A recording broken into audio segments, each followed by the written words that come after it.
I'm Dr. George Flinn, and you're watching In-Depth TV. Today we're going to check your vision.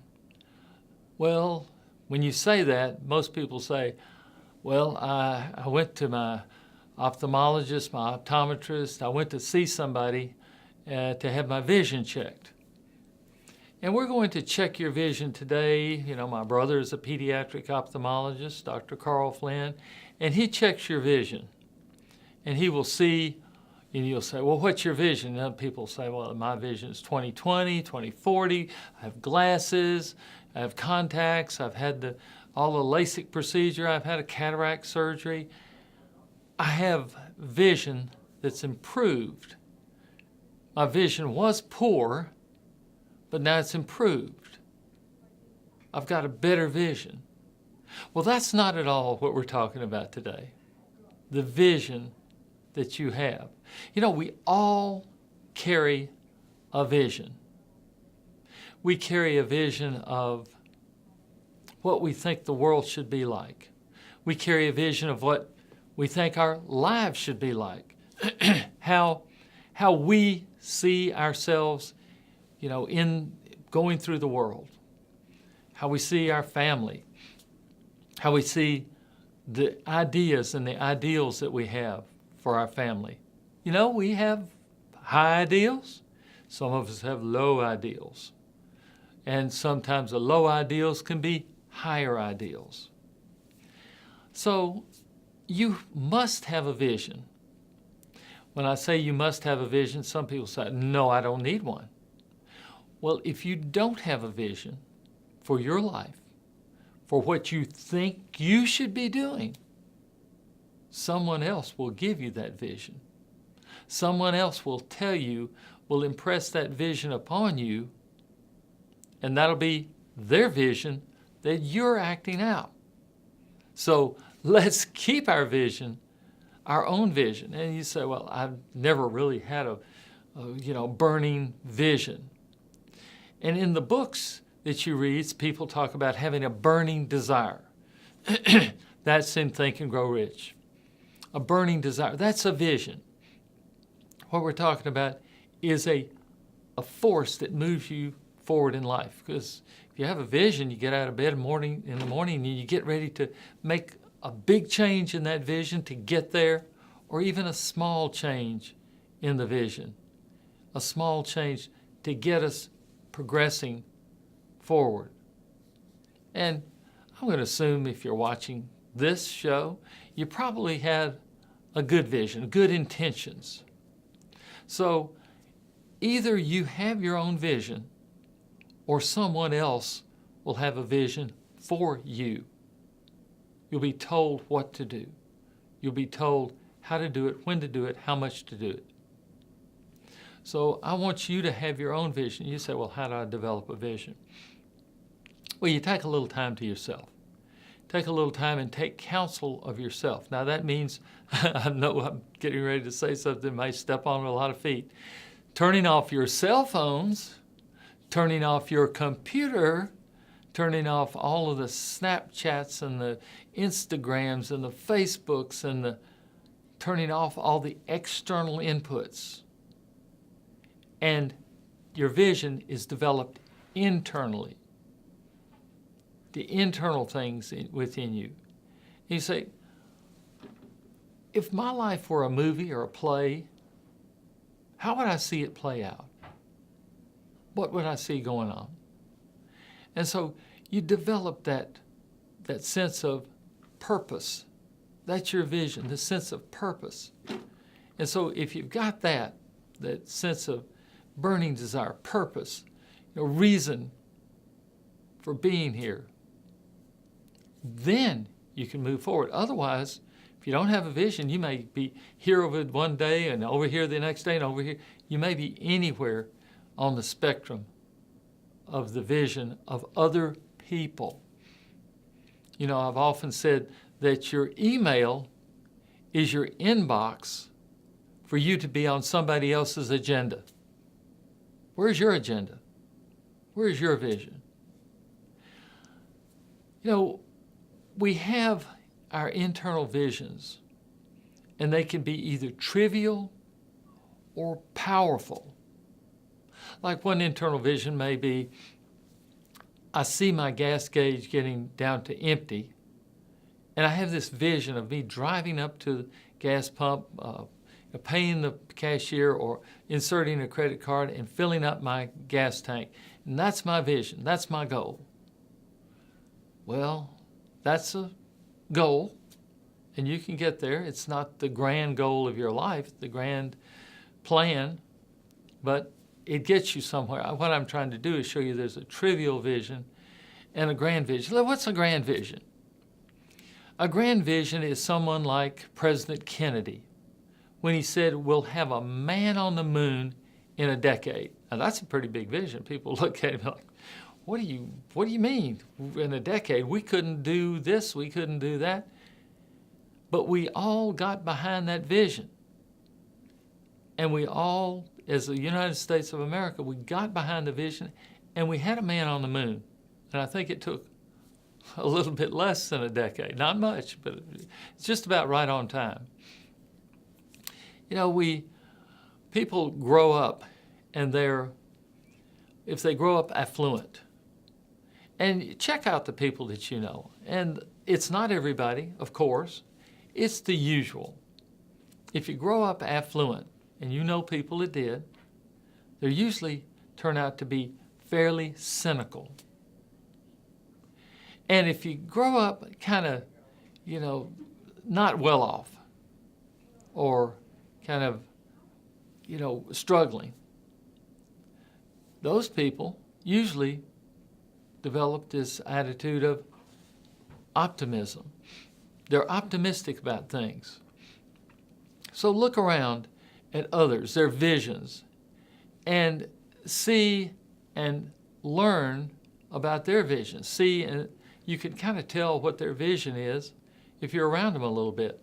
And you can see how they grew up. Did they grow up affluent or struggling? Most of the people that grew up struggling have this, optimistic idea of life. And leaders have visions. You know and I know leaders, and we can come up with all kind of names, and they have a vision, and they'll tell you their vision. That's why they're leaders. They don't mind telling you their vision, no matter how lofty their vision is. We have all kind of examples of leadership. Be careful. If you're following one of these leaders, or if you're buying into their vision, be careful. Evaluate that before you put a lot of time and effort into it. Make sure it aligns with what you want to happen, in life and in the world. Make sure it's a correct vision for you. Vision empowers our lives. Vision helps us see that we can do something. It's not, can we do something? We can do something. The world gets better with better visions, or worse with worse visions. A vision, it sets our direction. It sets us on the path of a direction where we'd like to go. There was a late Peter Drucker, and he said, he tells a story about President Roosevelt in World War II. He was the commander-in-chief, and he knew about World War II, and he said, the United States will build 30,000 fighter planes in World War II. We'll build 30,000 fighter planes. Now, the businessmen, the people who knew better, who knew reality, who knew the real, the numbers, crunched the numbers, got the reality, figured out how many planes we could build. And they said, get real. We can build 4,000. We can build 4,000 planes, and that's going to be pushing it. If we can build 4,000, we'll be okay. But President Roosevelt had said, we're going to build 30,000 planes. And, you know, the business community and several people were beginning to wonder if President Roosevelt had his mental capacities, or was he getting senile? Maybe he had misspoke. 30,000? When we know we can only build 4,000. Well, that was a vision. And it set a vision pretty high. And when it was all over in World War II, Roosevelt's ideal was 30,000. Business community and the labor force and the manufacturing people said 4,000. The United States of America got together, pulled all together, and yes, they didn't build 30,000 planes. They built 50,000. 50,000 planes. So President Roosevelt had set a vision of 30. We overdid it by 20,000 more planes. We built 50,000. When all the community, the business, the labor force, the manufacturing community said we can only build 4,000 planes. So I think we see what a vision will do. It can set our direction. What we're saying is you must set your objectives high. You may miss it a little bit. You may go over it a little bit. But you set your objectives high. You don't set your objectives in a mediocre fashion. Say, oh, well, I'm pretty sure we can do this. What I would like to know is what's in your head? What vision is in your head? Is it one of, I know I can do this and it won't take much effort, so I'm just going to have this as my vision? Or is it going to be one that's going to stretch you?